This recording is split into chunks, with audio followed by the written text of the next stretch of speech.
Hello दोस्तों, मैं फिर से हाजिर हूँ आपके सामने एक और नया और प्रेरणा से भरी स्टोरी को लेकर। तो देर नहीं करते हुए शुरू करते हैं। एक समय की बात है, महात्मा बुद्ध अपने शिष्यों के साथ मगध आए हुए थे। वहाँ एक चंदौसा नाम का मोची गांव के बाहर अपनी छोटी सी कुटिया बनाकर रहता था। उस मोची के परिवार में उसकी पत्नी और 4 बच्चे रहा करते थे। चंदौसा की कुटिया के बाहर एक बहुत बड़ा सा तालाब था, जिसमें बरसात का पानी जमा हुआ करता था, मतलब हमेशा ही जमा रहता था। चंदौसा सवेरे उठकर जब तालाब पर गया तो उसे एक कमल का फूल दिखाई दिया जो बहुत दिव्य था।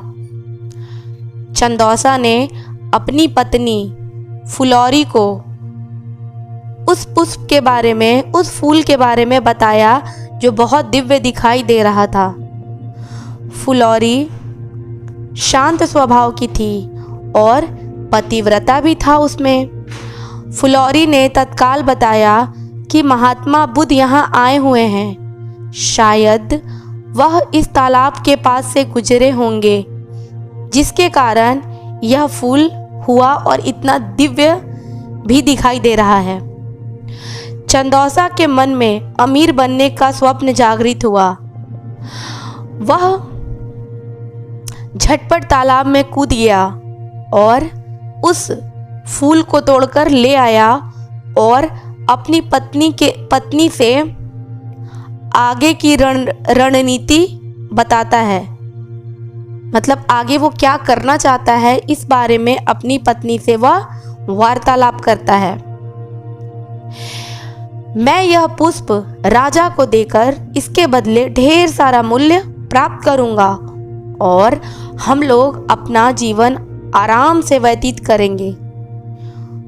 फुलौरी बोलती है, यह तो बहुत अच्छी बात है कि यह पुष्प हमारे किसी काम का है, यह आप राजा को ही दे आइए।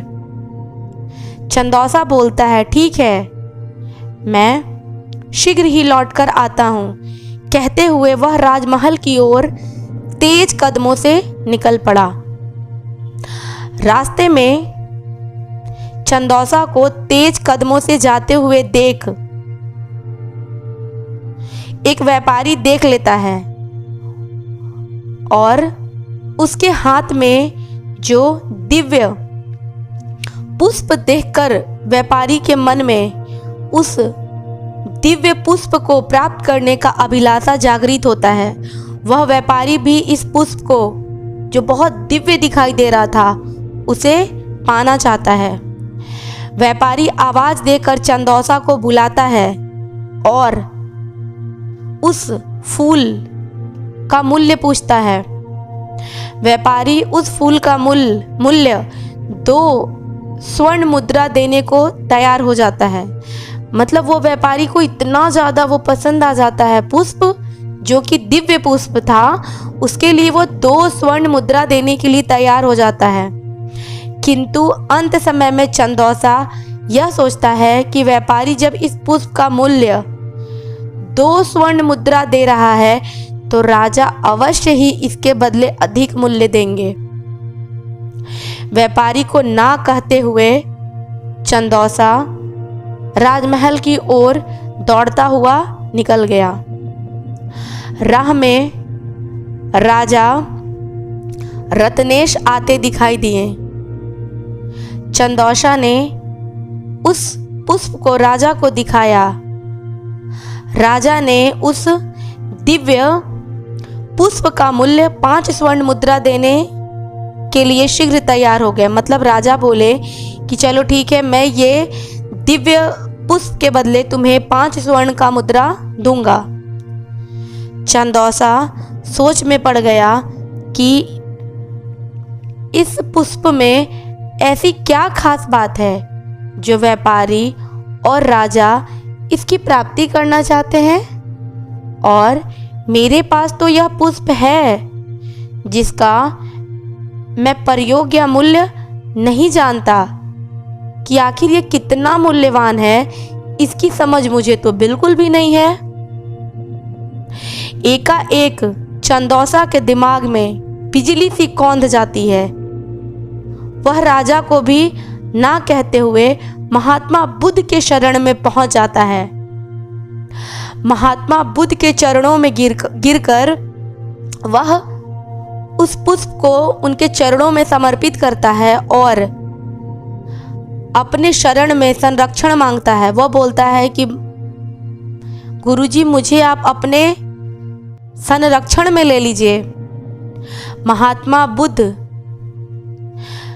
चंदौसा को उठाकर अपने हृदय से लगा लेते हैं और उसे अपने शरण में भी ले लेते हैं। चंदौसा को ज्ञान प्राप्त होता है। फिर वह अपने समाज में ज्ञान के माध्यम से समाज की पीड़ा को हराने का प्रयत्न करता है और आजीवन महात्मा बुद्ध का शिष्य बन जाता है।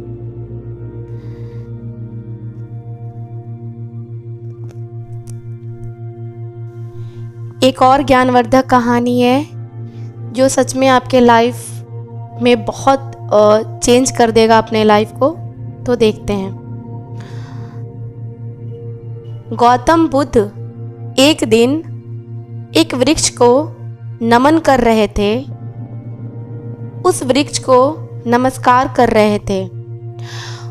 उनके एक शिष्य ने यह देखा तो उसे बहुत हैरानी हुई। वह बुद्ध से बोला, भगवान, आपने इस वृक्ष को नमन क्यों किया? शिष्य की बात सुनकर बुद्ध बोले, क्या इस वृक्ष को नमस्कार करने से कुछ अनहोनी घट गई? शिष्य ने बुद्ध का जवाब सुनकर बोला, नहीं भगवान, ऐसी बात नहीं है, किंतु मुझे यह देखकर हैरानी हुई कि आप जैसा महान व्यक्ति इस वृक्ष को नमस्कार क्यों कर रहा है। न तो वह वृक्ष आपकी बातों का जवाब दे सकती है और न ही आपके नमन करने पर प्रसन्नता व्यक्त कर सकती है। बुद्ध हल्का सा मुस्कुरा कर बोले, वत्स, तुम्हारा सोचना गलत है। वृक्ष मुझे जवाब बोलकर भले न दे सकता हो, किंतु जिस प्रकार प्रत्येक व्यक्ति के शरीर की एक भाषा होती है, उसी प्रकार इस प्रकृति और वृक्षों की भी एक अलग भाषा होती है। अपना सम्मान होने पर ये झूमकर प्रसन्नता और कृतज्ञता दोनों ही व्यक्त करते हैं। इस वृक्ष के नीचे बैठकर मैंने बहुत साधना की।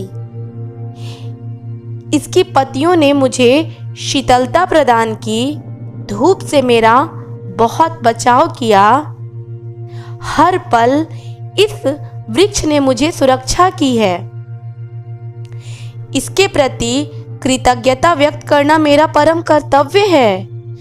प्रत्येक व्यक्ति को प्रकृति के प्रति सदैव कृतज्ञ बने रहना चाहिए, क्योंकि प्रकृति व्यक्ति को सुंदर जीवन प्रदान करती है।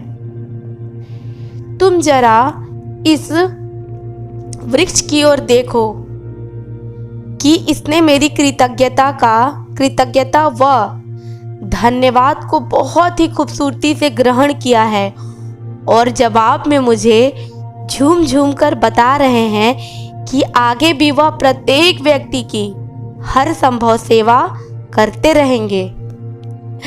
बुद्ध की बात सुनकर शिष्य ने वृक्ष को देखा तो उसे लगा कि सचमुच वृक्ष एक अलग ही मस्ती में झूम रहा था और उसकी झूमती पत्तियां, शाखाएं व फूल मन को एक अद्भुत शांति प्रदान कर रही थी। यह देखकर शिष्य स्वतः ही वृक्ष के सम्मान में झूम उठा। भगवान बुद्ध की इस प्रेरक कहानी को मैंने बचपन में सुना था, इसलिए आज इसे मैंने आप सभी के साथ शेयर कर दिया। आशा करती हूँ कि आपको भी ये कहानी अवश्य पसंद आएगी। मिलती हूँ फिर से एक नई और ज्ञानवर्धक कहानी के साथ। तब तक आप लोग हंसते रहिए, मुस्कुराते रहिए और अपने लाइफ को खुलकर जिए। अपने लाइफ को इतना एंजॉय कीजिए कि आपकी लाइफ ही लोगों के लिए मोटिवेशन बन जाए। Thank you.